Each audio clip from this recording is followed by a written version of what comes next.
Hello and welcome. आप देख रहे हैं हेल्थ अपडेट और आपके साथ हूं मैं गुंजन मित्तल। चलिए नजर डालते हैं आज की हेल्थ से जुड़ी मुख्य खबरों पर। 14 दिनों के बाद डॉक्टरों ने राजस्थान में हड़ताल वापस ली। 2 हफ्तों के विरोध के बाद आखिरकार मंगलवार को राइट टू हेल्थ बिल के मुद्दे पर प्रदर्शनकारी डॉक्टरों और राजस्थान सरकार के बीच एक समझौता हो गया है, जिससे राज्य इस तरह का बिल लागू करने वाला देश का पहला राज्य बन गया है। राजस्थान के मुख्यमंत्री अशोक गहलोत ने ट्वीट कर ये जानकारी दी। सरकार और डॉक्टरों के बीच 8 प्रमुख मांगों पर सहमति बन गई है। समझौते के प्रमुख बिंदु ये हैं कि निजी अस्पतालों में राइट टू हेल्थ बिल पूरी तरह से लागू नहीं होगा और आंदोलन के दौरान दायर किए गए मुकदमों को वापस लिया जाएगा। 14 दिनों तक हड़ताल पर रहने के बाद जयपुर के सवाई मानसिंह मेडिकल कॉलेज के रेजिडेंट डॉक्टरों ने सोमवार को काम शुरू कर दिया है। वे 20 मार्च को निजी अस्पताल के डॉक्टरों के समर्थन में हड़ताल पर चले गए थे, जो 19 मार्च से राइट टू हेल्थ बिल का विरोध कर रहे हैं। रेजिडेंट डॉक्टरों के काम पर लौटने से स्वास्थ्य सुविधाएं सामान्य होने की उम्मीद है। आक्रोशित रेजिडेंट डॉक्टरों और एसएमएस मेडिकल कॉलेज के प्रिंसिपल और कंट्रोलर ने हड़ताल वापस लेने के लिए एक समझौते पर हस्ताक्षर किए।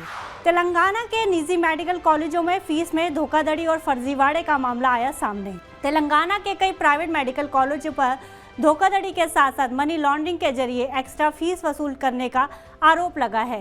Health care reforms doctor association ने इस मामले को लेकर Telangana admission and fee regulatory committee को पत्र लिखा है, जिसमें ऐसे निजी मेडिकल कॉलेजों के खिलाफ कड़ी कार्रवाई की मांग की गई है, जो कि स्पष्ट दिशा निर्देशों का उल्लंघन कर मनमानी फीस वसूल रहे हैं। एचआरडीए के जारी बयान के मुताबिक कॉलेज 2020-2022 की ब्लॉक अवधि के लिए TAFRC के जरिए तैराशी से 50,000 रुपये तक की अतिरिक्त फीस लैब, लाइब्रेरी और खेल शुल्क के नाम पर वसूल रहे हैं। हालांकि पढ़ाई के दौरान छात्रों को कोई स्टाइपेंड नहीं दिया जाता है, लेकिन इन कॉलेजों का दावा है कि छात्रों को स्टाइपेंड दिया जा रहा है। ये सच है कि छात्रों को डमी खाते खोलने के लिए कहा जाता है। ये खाते भी वास्तव में प्रबंधन के जरिए ही संचालित होते हैं। एचआरडीए ने कहा है कि छात्रों के जरिए भुगतान किया गया पैसा इन्हीं खातों में स्टाइपेंड के रूप में जमा किया जाता है, बाद में प्रबंधन इसे वापस ले लेता है। डॉक्टर मनीष रावत की गिरफ्तारी। सफदरजंग अस्पताल में निर्धारित सर्जरियों पर रोक। सफदरजंग अस्पताल में काम करने वाले एक न्यूरो सर्जन की हालिया गिरफ्तारी ने प्रशासन को सर्जरी के लिए प्रत्यारोपण उपकरणों की खरीद और उपयोग के लिए एक नई नीति तैयार करने के लिए मजबूर कर दिया है। डॉक्टर मनीष रावत को पिछले हफ्ते सीबीआई ने अपने 4 सहयोगियों के साथ इलाज के बदले नकद घोटाले में शामिल होने के आरोप में गिरफ्तार किया था। इसके बाद अस्पताल प्रशासन ने विभाग प्रमुखों से मुलाकात कर उन उपकरणों के बारे में पूछताछ की जिनका इम्प्लांट के लिए इस्तेमाल किया जा रहा है। एक वरिष्ठ डॉक्टर ने कहा है कि कुछ निर्धारित सर्जरी को रोक दिया गया है। हमें उपकरणों की खरीद पर प्रशासन की योजना के साथ आने तक उन्हें संचालित नहीं करने के लिए कहा गया है। अस्पताल चाहता है कि सब कुछ घर में हो। पहले विभागों को एक टेंडर के आधार पर उपकरण मिल रहे थे। ये निश्चित रूप से परेशानी का कारण होगा मरीजों के लिए, क्योंकि तत्काल कोई बदलाव नहीं होगा और नई नीति लागू करने में समय लगेगा। कैंसर मामले में पीड़ितों को 73,000 करोड़ देगी जॉनसन एंड जॉनसन कंपनी। अमेरिकी फार्मास्यूटिकल दिग्गज कंपनी जॉनसन एंड जॉनसन ने सालों पुराने मुकदमों को हल करने के लिए 8.9 अरब डॉलर का समझौता करने का प्रपोजल दिया है।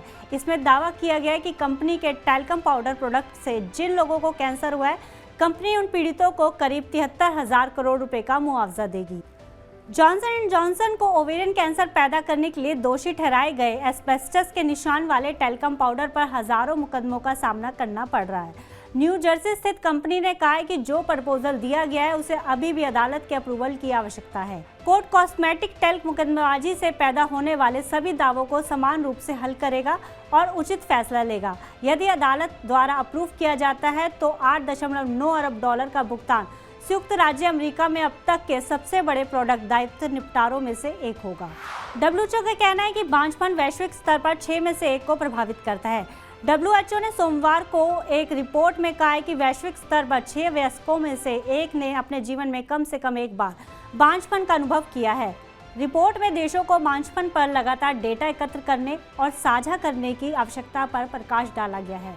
रिपोर्ट के अनुसार उच्च आय वाले देशों में लगभग 17.8% वयस्कों ने कम से कम एक बार बांझपन का अनुभव किया है और निम्न और मध्यम आय वाले देशों में लगभग 16.5% वयस्कों ने बांझपन का अनुभव किया है। WHO बांझपन को पुरुष या महिला प्रजनन प्रणाली की एक बीमारी के रूप में परिभाषित करता है। 1990 और 2021 के बीच बांझपन की बढ़ती दरों का कोई सबूत नहीं था। मौजूदा आंकड़ों के आधार पर यह नहीं कह सकते कि बांझपन बढ़ रहा है या स्थिर है, क्योंकि अब तक डेटा मिश्रित और असंगत रहा है। देश में कोरोना के 4,435 नए केस दर्ज।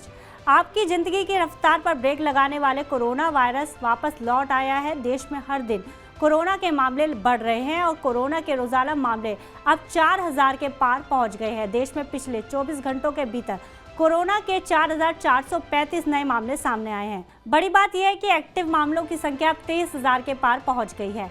केंद्रीय स्वास्थ्य मंत्रालय की ओर से जारी ताजा आंकड़ों के मुताबिक देश में अब 23,091 एक्टिव मामले हैं। कोरोना से देश में अब तक 53,916 लोगों की मौत हो चुकी है। वहीं 4,41,79,712 लोग कोरोना से जंग जीत चुके हैं। पिछले दिन कोरोना के 1,31,086 टेस्ट किए गए हैं। आज हेल्थ अपडेट में बस इतना ही। आप देश दुनिया की ताज़ा खबरों के लिए देखते रहिए TV9 भारतवर्ष।